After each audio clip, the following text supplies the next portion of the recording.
समर्पित भव्य स्मारक और म्यूजियम का शिलान्यास भी किया है।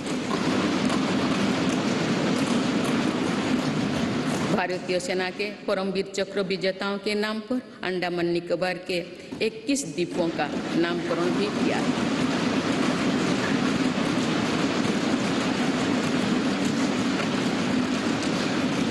एक तरफ नेशनल वॉर मेमोरियल आज राष्ट्रीय शौर्य का प्रतीक बन गया है, तो वही हमारी नौसेना को भी आप छत्रपति वीर शिवाजी महाराज का दिया प्रतीक मिल गया है।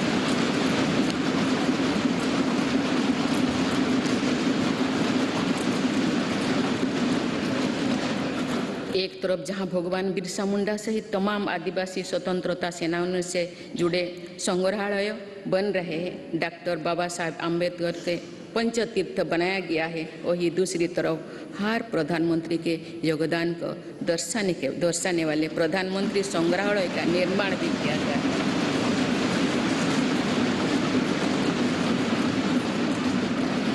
देश में प्रथम वीर बाल दिवस को भी पूरे गर्व और श्रद्धा से मनाया गया। इतिहास की पीड़ाओं और उनके साथ जुड़े शिक्षाओं को जागरूक रखने के लिए देश में विभाजन विभीषिका स्मृति दिवस की शुरुआत भी मेरी सरकार ने की।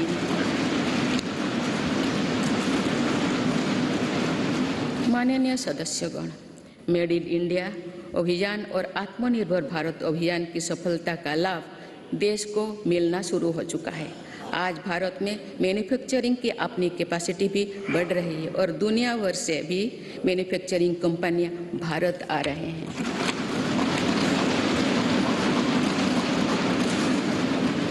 आज हम भारत में ही सेमीकंडक्टर चिप से लेकर हवाई जहाज के निर्माण तक के लिए प्रयास शुरू कर चुके हैं। ऐसे ही प्रयासों का परिणाम है कि भारत में बने सामान का निर्यात लगातार बढ़ रहा है। कुछ वर्ष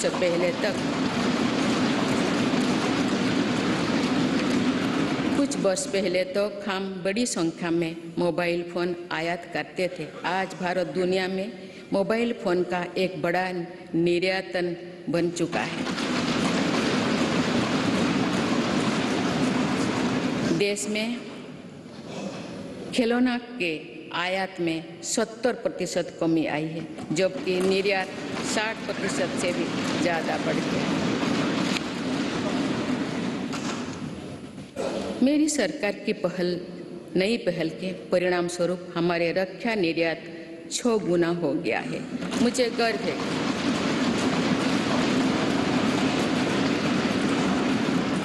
गर्व है कि हमारी सेना में आज INS विक्रांत के रूप में पहला स्वदेशी एयरक्राफ्ट कैरियर भी शामिल हुआ है।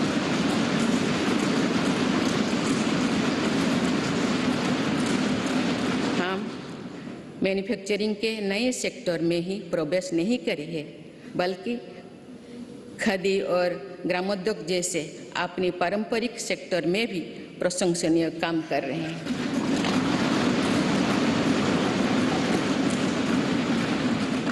ये हम सभी के लिए खुशी की बात है कि आज़ादी के अमृत महोत्सव के दौरान देश के खादी और ग्रामीण उद्योग का टर्नओवर 1 लाख करोड़ रुपये से अधिक का हो चुका है।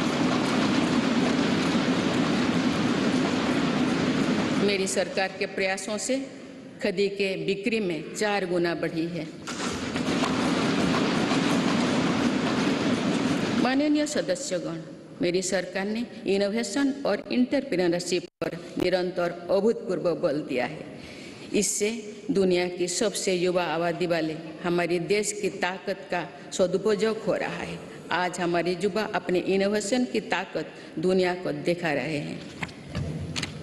2015 से भारत ग्लोबल इनोवेशन इंडेक्स में 81 स्थान पर था। अब हम 40वें स्थान पर पहुंच गए।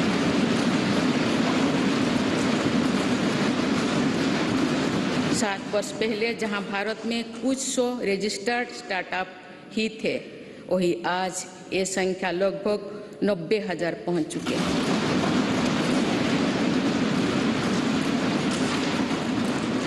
आज के युग में हमारी सेनाओं का भी युवा शक्ति में समृद्ध होना, युद्ध शक्ति में निपुण होना, टेक्नोलॉजी की पावर से लेस रहना बहुत अहम है। इन सिद्धांतों को ध्यान में रखते हुए अग्निवीर योजना शुरू किए गए हैं।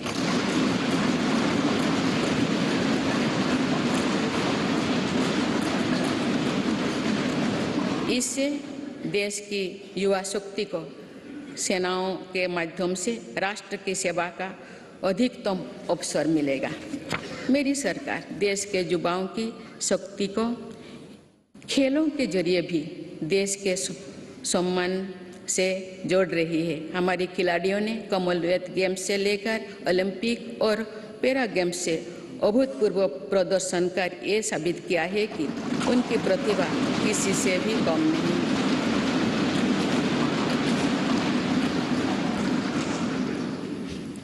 देश के कोने कोने से ऐसे प्रतिभाओं को खोजने, उनका टैलेंट निखारने के लिए खेलो इंडिया गेम्स, खेलो इंडिया सेंटर्स से लेकर टॉप स्कीम तक चलाई जा रही है।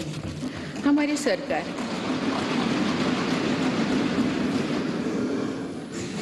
सरकार दिव्यांग कल्याण को लेकर भी पूरी तरह संवेदनशील है।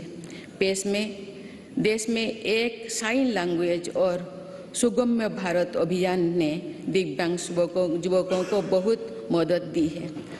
माननीय सदस्यगण, बीते दशकों में हमने भारत के इंफ्रास्ट्रक्चर के निर्माण में दो बड़ी चुनौतियां देखी है।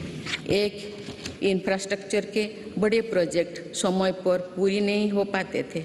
दूसरा, अलग अलग विभाग, अलग अलग सरकारें अपनी अपनी सुविधा से काम करती थी।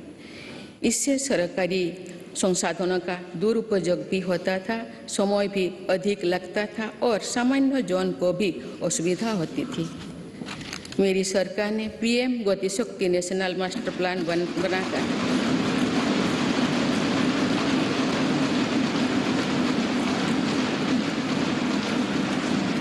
इन चुनौतियों से निपटने के लिए ठोस कदम उठाए हैं।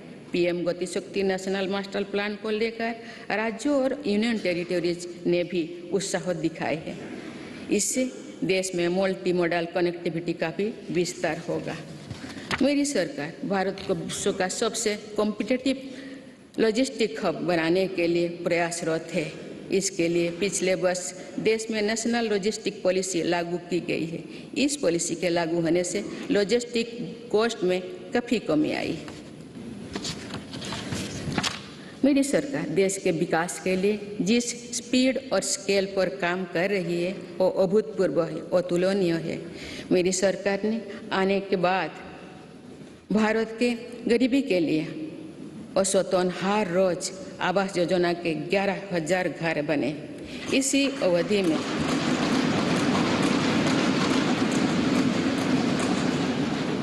अवधि में भारत में हर रोज औसतन 2.5 लाख लोग ब्रॉडबैंड कनेक्शन से जुड़े। हर रोज 55,000 से ज़्यादा गैस कनेक्शन दिए गए। मुद्रा योजना के तहत हर रोज 700 करोड़ रुपये से ज़्यादा का लोन दिया गया। बीते 8-9 वर्षों में भारत में लगभग हर महीने एक मेडिकल कॉलेज बना है। इस दौरान देश में हर दिन में 2 कॉलेज की स्थापना हुई है। हर सप्ताह एक यूनिवर्सिटी बनी है। सिर्फ 2 साल के भीतर भारत ने 220 करोड़ से ज़्यादा वैक्सीन की डोज भी दी है।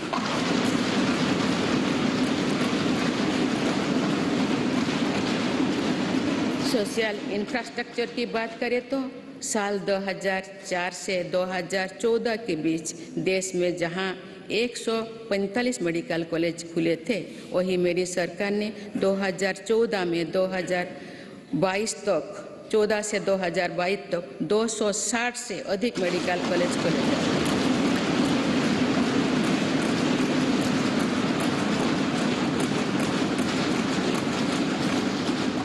मेडिकल की पढ़ाई कर रहे छात्रों के लिए ग्रेजुएट और पोस्ट ग्रेजुएटों की संख्या अब पहले के मुकाबले देश में दुगुनी हो चुकी है।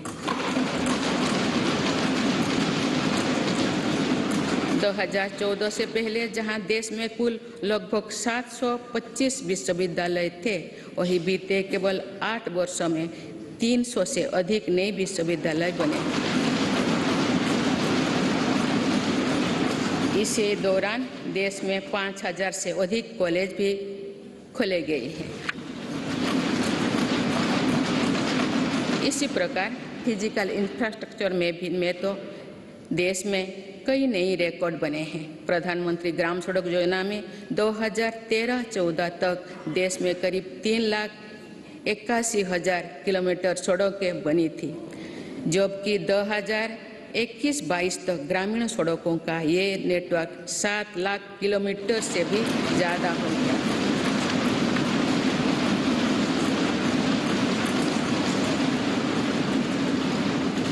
अब तक देश की 99% से अधिक बस्तियां सड़क मार्ग से जुड़ चुकी हैं। वर्ल्ड बैंक सहित अनेक संस्थाओं की स्टडी के अनुसार ग्रामीण सड़कों से गांव में रोजगार, खेती, शिक्षा और स्वास्थ्य पर बहुत सकारात्मक असर पड़ा है। नेशनल हाईवे नेटवर्क में पिछले 8 वर्षों के दौरान 55% से ज़्यादा की बढ़ोतरी हुई है। जल्द ही भारतमाला प्रोजेक्ट के तहत देश के 550 से ज़्यादा जिले हाईवे से जुड़ जाएंगे और अर्थव्यवस्था को गति देने वाले कॉरिडोर्स की संख्या 6 से बढ़कर 50 होने वाली है। इसी तरह देश के एविएशन सेक्टर भी तेजी से आगे बढ़ रहा है। साल 2014 तक जहां देश में एयरपोर्ट्स की संख्या 74 थी, वो अब बढ़कर 147 हो गए।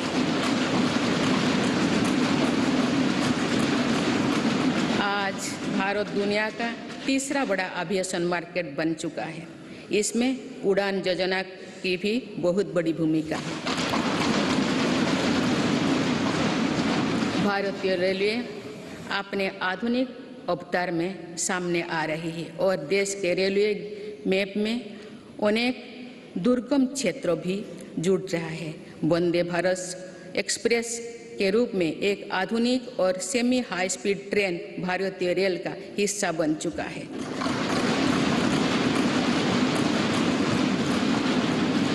जम्मू कश्मीर और नॉर्थ ईस्ट के दुर्गम क्षेत्रों को भी रेलवे से जोड़ा जा रहा है। देश के बड़े रेलवे स्टेशनों को आधुनिक बनाया जा रहा है। भारतीय रेलवे का दुनिया का सबसे बड़ा बिजली से चलने वाला रेलवे नेटवर्क बनने की दिशा में तेजी से अग्रसर है।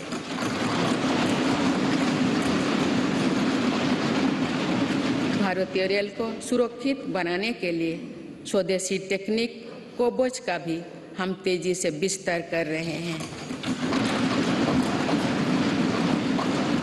माननीय सदस्यगण, भारत ने उस सोच को भी बदला है जो प्रगति और प्रकृति को परस्पर विरोधी मानती थी। मेरी सरकार ग्रीन ग्रोथ पर ध्यान दे रही है और पूरे विश्व को मिशन लाइफ से जोड़ने पर बल दे रही है। हमारी सरकार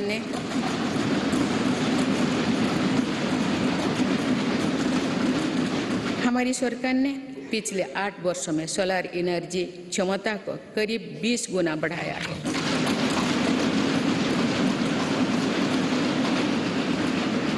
आज भारत रिन्यूएबल एनर्जी की क्षमता में विश्व में 4थे स्थान पर है।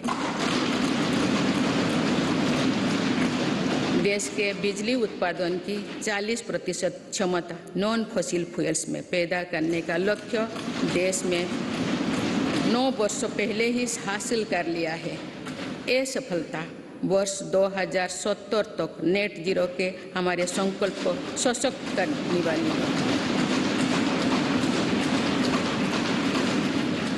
देश में पेट्रोल में 20% इथेनॉल ब्लेंडिंग के लक्ष्य पर भी तेजी से काम चल रही है। सरकार ने हाल में मिशन हाइड्रोजन को भी स्वीकृति दी है। ये ग्रीन एनर्जी के क्षेत्रों में भारत में लाखों करोड़ रुपए की निवेश को आकर्षित करने वाले हैं। इससे फलस्वरूप ग्रीन एनर्जी को लेकर भी एनर्जी सिक्योरिटी के लिए भी विदेशों में हमारी निर्भरता कम होगी। देश के शहरों में प्रदूषण कम करना भी हमारी बहुत बड़ी प्राथमिकता है। इसीलिए इलेक्ट्रिक मोबिलिटी के लिए बहुत बड़े स्तर पर काम चल रहा है। फेम योजना के तहत राजधानी दिल्ली सहित देश के अनेक शहरों में केंद्र सरकार द्वारा 7,000 से अधिक इलेक्ट्रिक बसें पब्लिक ट्रांसपोर्ट में जोड़ी जा रही है।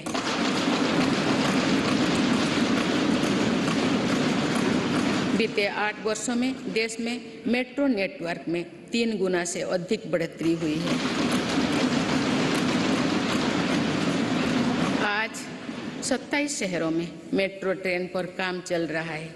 इसी प्रकार देश भर में 100 से ज़्यादा नए वाटरवे भी विकसित किए जा रहे हैं।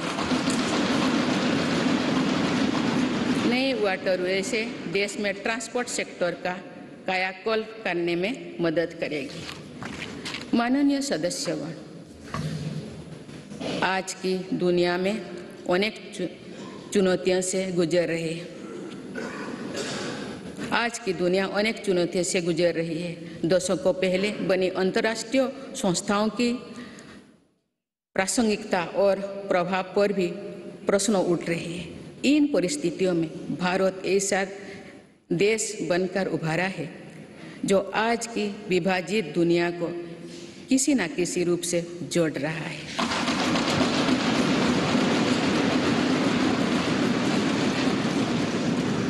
आज भारत उन देशों में से एक है जो ग्लोबल सप्लाई चेन पर विश्वास को फिर से सशक्त कर रहे हैं। इसलिए आज दुनिया भारत की तरफ उम्मीद की नज़र से देखते हैं। इस वर्ष भारत G20 जैसे प्रभावी समूह का नेतृत्व कर रहा है।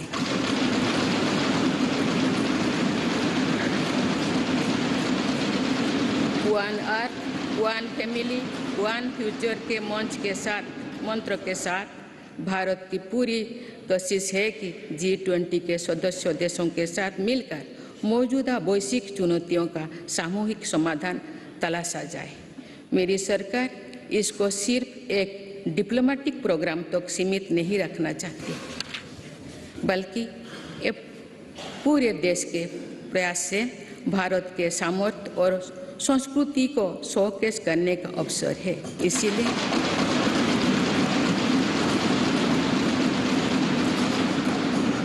इसीलिए पूरे देश के दर्जनों शहरों में साल भर G20 की बैठकें आयोजित की जा रही है। माननीय सदस्यगण, ये भारत के वैश्विक रिश्तों का बेहतरीन दौर है। इसमें दुनिया के विभिन्न देशों के साथ अपने सहयोग और मित्रता को सशक्त किया है। एक तरफ हम इस वर्ष SCO की अध्यक्षता कर रहे हैं, तो वही दूसरी तरफ क्वाड का मेंबर होने के नाते इंडो पैसिफिक में शांति, स्थिरता और समृद्धि के लिए काम कर रहे हैं।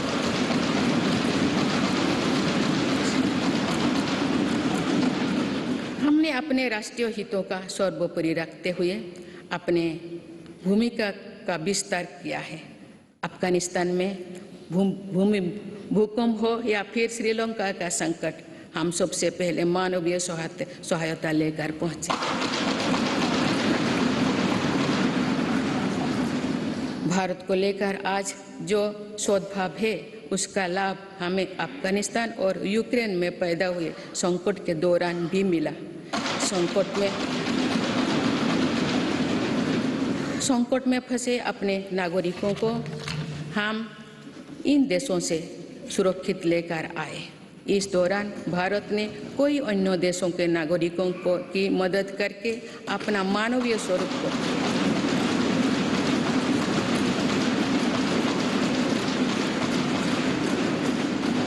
मानवीय स्वरूप को फिर दुनिया के सामने प्रस्तुत किया। माननीय सदस्यगण, भारत ने आतंकवाद को लेकर जो कड़ा रुख अपनाया है उसको भी आज दुनिया समझ रहा है।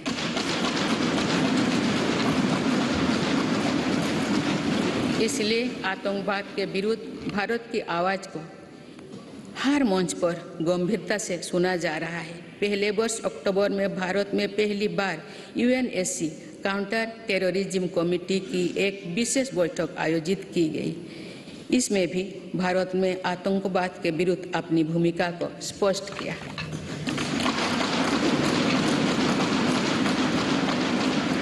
साइबर सिक्योरिटी से जुड़ी चिंताओं को भी मेरी सरकार गंभीरता से पूरे विश्व के सामने रख रही है।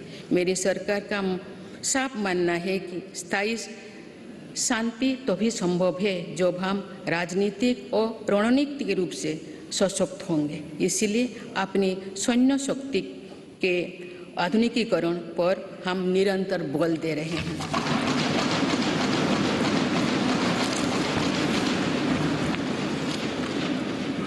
माननीय सदस्यगण, लोकतंत्र की जननी के रूप में भारत की अनंत यात्रा अनंत गौरव से भरी हुई है। हमने लोकतंत्र को एक मानवीय संस्कार के रूप में विकसित किया है, समृद्ध किया है। अपने हजारों वर्षों के अतीत की तरह ही आने वाली सदियों में भी भारत मानवीय सभ्यता को की अविरल धारा की तरह अनवरत गतिमान रहेगा। भारत का लोकतंत्र समृद्ध था, सशक्त था और आगे भी सशक्त होता रहेगा। भारत की जीवटता अमर थी, आगे भी अमर रहेगी। भारत का ज्ञान विज्ञान और अध्यात्म सदियों से विश्व का मार्गदर्शन करता रहा है और आने वाली सदियों में भी विश्व की इसी तरह राह दिखाएगा।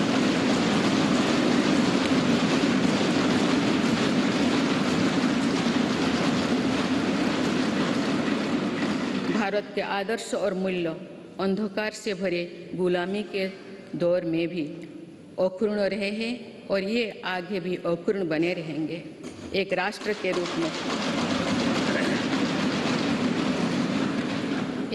के रूप में भारत की पहचान अतीत में भी अमर थी और भविष्य में भी अमर रहेगी।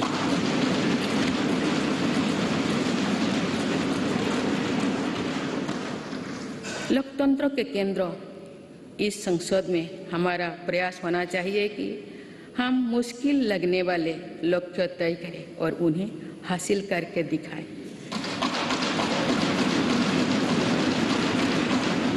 जो कल होना है उसे आज पूरा करने की कोशिश करें। जिसे दूसरे कोई आने वाले दिनों में करने के बारे में सोच रहा है उसे हम भारतवासी पहले करके दिखाएं। आइए अपने लोकतंत्र को समृद्ध करते हुए हम उस वेद वाक्यों को आत्मसात करें जिसमें कहा गया है, सों गच्छोधो सों बोधोधं सों बोहो मनांसी जानतम। अर्थात हम सब एक साथ कदम से कदम मिलाकर चले, हमारे संकल्प स्तरों में एकता का प्रवाह हो और हमारे अंतःकरण एक दूसरे से जुड़े।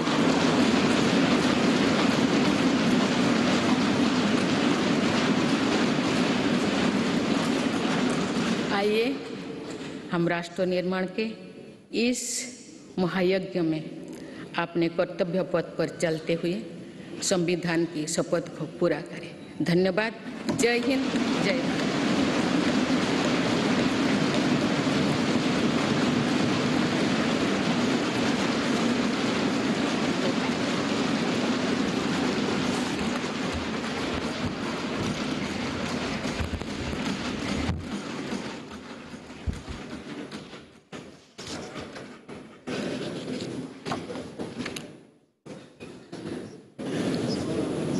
Honorable members, select paragraphs from the address by the President of India, Srimati Draupadi Murmuji, to Parliament, and the rest may be taken as read.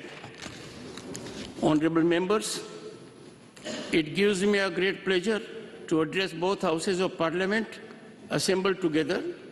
A few months back, our country completed 75 years of independence and entered the Amrit Kal.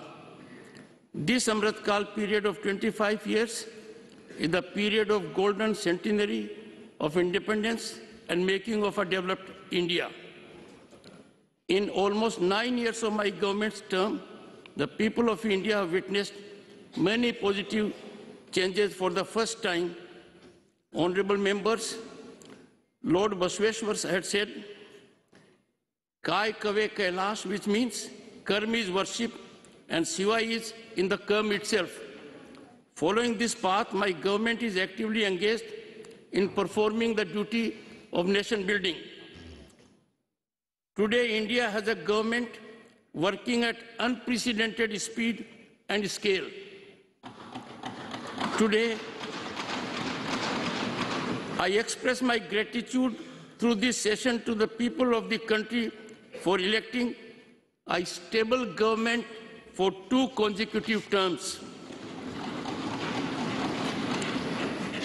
Over the years, the country has developed a stable and transparent regime in the form of DBT and Digital India. Today, the monetary benefits of more than 300 schemes are directly reaching the bank accounts of the beneficiaries. So far, an amount of more than rupees 27 lakh crores has reached crores of beneficiaries with complete transparency.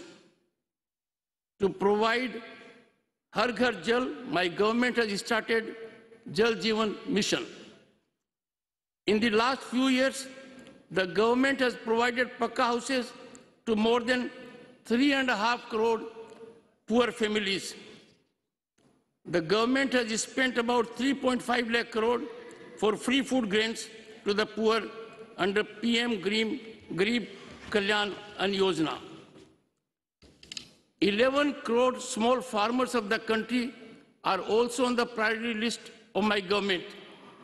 These small farmers have been given financial assistance of more than rupees 2.25 lakh crores under the PM Kisan Samman Nidhi. For the first time, the country started celebrating the birth anniversary of Bhagwan Birsa Munda as Janjatiya Gaurav Divas. Recently, the government paid tribute to the tribal revolutionaries at the national level in Mangarh Dham for the first time. My government has demonstrated its commitment to the welfare of OBCs by giving constitutional status to the National Commission for Backward Classes. Honorable members, from education to their career, my government is trying to remove all obstacles for daughters. The Swachh Bharat Abhiyan has not only increased the dignity of women, it has also provided them safe environment. Our daughters are now studying and training in Sainik schools as well as military academies. It is my government which has increased the maternity leave from 12 weeks to 26 weeks. Today, on one hand, Ayodhya Dham is being constructed in the country, while on the other hand, the modern Parliament House is also being built. While 75 Amrit Sarovars are being built in every district on the occasion of Azadi Ka Amrit Mahotsav, at the same time, hundreds of modern Vande Bharat trains are also being launched. What was once Rajpath is now Kartavya Path. Today, the statue of Netaji Subhash Chandra Bose on Kartavya Path is making every Indian proud, and we have honored the valor of Netaji and the Azad Hind force in Andaman and Nicobar also.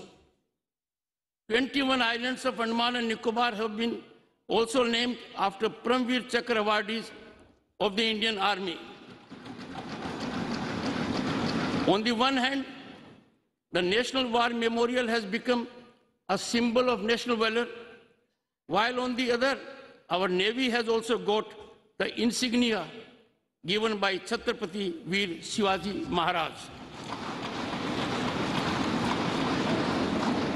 On the one hand, while museums related to old tribal freedom fighters, including Bhagwan Birsa Munda, are being built, on the other hand, Dr. Baba Sahib Ambedkar's Panch Tirth have also been built. The country has observed the first Veer Bal Divas with pride and reverence. Today, we have initiated efforts for manufacturing of semiconductor chips and aeroplanes in India. As a result of new initiatives of my government, our defense exports have grown 6 times. I am proud that the first indigenous aircraft carrier, INS Vikrant, has also joined our forces.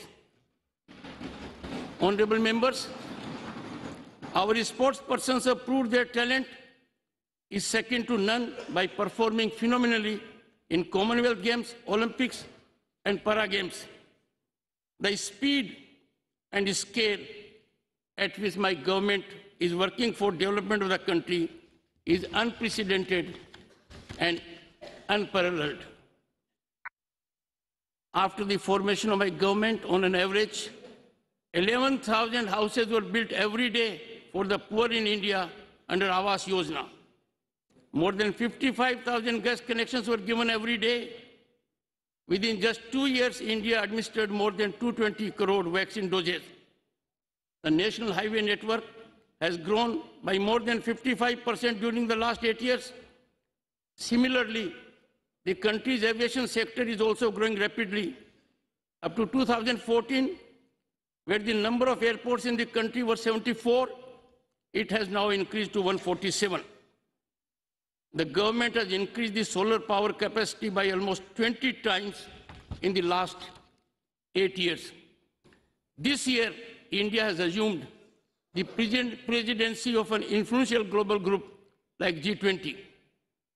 With the mantra of one earth, one family, one future, India is attempting to find collective solutions to the current global challenges in collaboration with G20 member countries. Honorable members, this is the best phase of India's global relations. We have strengthened our cooperation and friendship with various countries in the world. Today, the world is also acknowledging India's tough stand on tourism. Due to this, India's voice against terrorism is being heard seriously on every global platform. Let's enrich our democracy by living up to the dictum of Veda, which says, let us walk together, step by step, understand each other's mind, and let there be a flow of unity in our resolutions. Let us fulfill the oath of the Constitution by walking on our Kartavya Path in this Mahayag of nation building. Thank you. Jai Hind, Jai Bharat.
राष्ट्रपति द्रौपदी मुर्मू के अभिभाषण के बाद अब राष्ट्रपति सभी सांसदों का अभिवादन स्वीकार करती हुई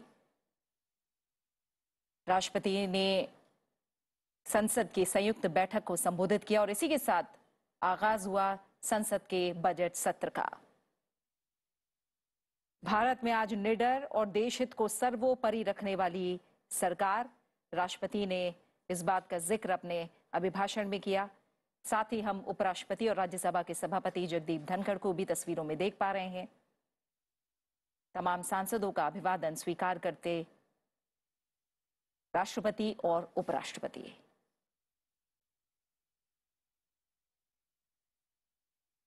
साथ ही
संयुक्त बैठक को संबोधित करने के बाद अपने अभिभाषण के बाद राष्ट्रपति द्रौपदी मुर्मू अब संसद भवन परिसर से राष्ट्रपति भवन की तरफ रवाना हो रही हैं।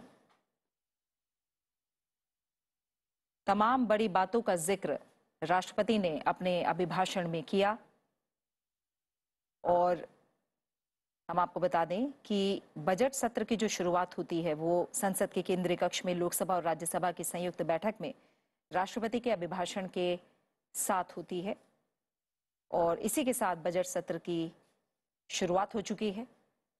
और अभिभाषण के बाद राष्ट्रपति द्रौपदी मुर्मू अब केंद्रीय कक्ष और संसद भवन से राष्ट्रपति भवन की ओर रवाना होते हुए राष्ट्रपति का अभिभाषण सरकार की नीतियों का विवरण और इस नजरिए से ये देश की सोच और विकास की दिशा को नागरिकों के सामने रखने वाला एक अहम संसदीय दस्तावेज है जिसे आज हमने देखा और सुना।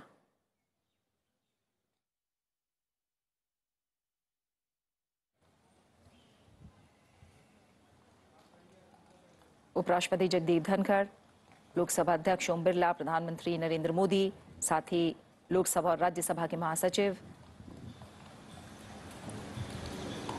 साथ में मौजूद।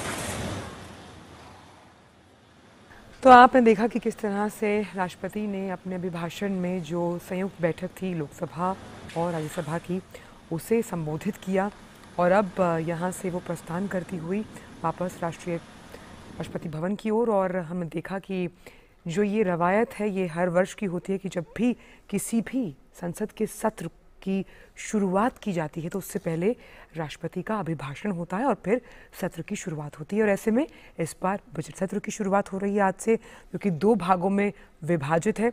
और सबसे अहम बात यह है कि आज आर्थिक सर्वेक्षण पेश किया जाएगा। तो आइए सबसे पहले निगाह डालते हैं कि जो सबसे बड़ी बातें आज अभिभाषण में राष्ट्रपति द्रौपदी पहुंच रहा है।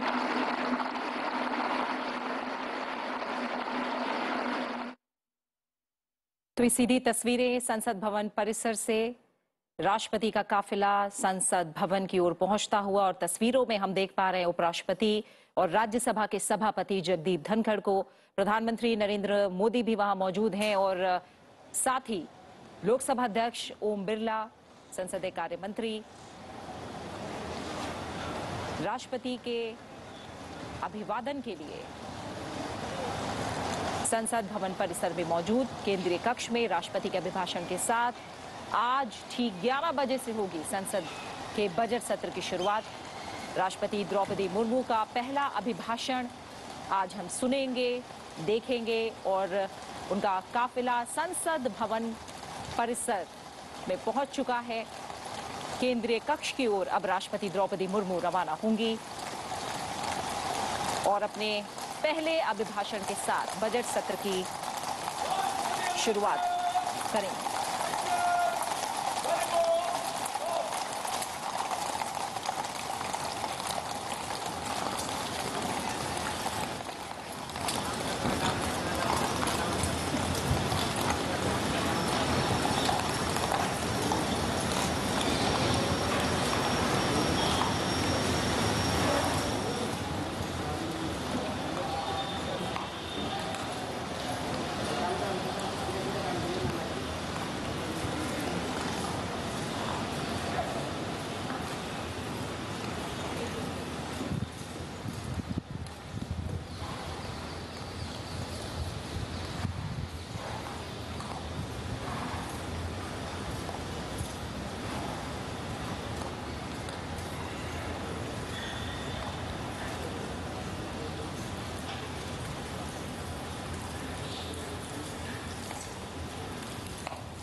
और इस समय राष्ट्रपति द्रौपदी मुर्मू,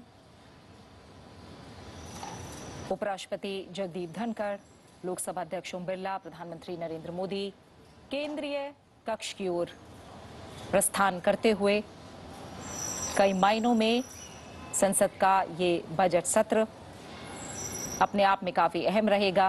माना जा रहा है कि जो केंद्रीय कक्ष, जो संसद भवन है, वहां ये अंतिम सत्र हो और अगला सत्र हमें नए संसद भवन में देखने को मिले। राष्ट्रपति द्रौपदी मुर्मू का पहला अभिभाषण आज तमाम सांसदों के बीच संयुक्त बैठक को अब से कुछ ही देर में वो संबोधित करेंगी। राष्ट्रपति का अभिभाषण जाहिर तौर पर सरकार की नीतियों का विवरण और इस नजरिए से ये देश की सोच और विकास की दिशा को नागरिकों के सामने रखने वाला एक अहम संसदीय दस्तावेज और राष्ट्रपति के रूप में महामहिम राष्ट्रपति द्रौपदी मुर्मू का पहला अभिभाषण हम सुनिए। सभासदों, महामहिम राष्ट्रपति जी,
माननीय सदस्यगण, संसद के इस समवेत सत्र को संबोधित करते हुए मुझे हार्दिक प्रसन्नता हो रही है।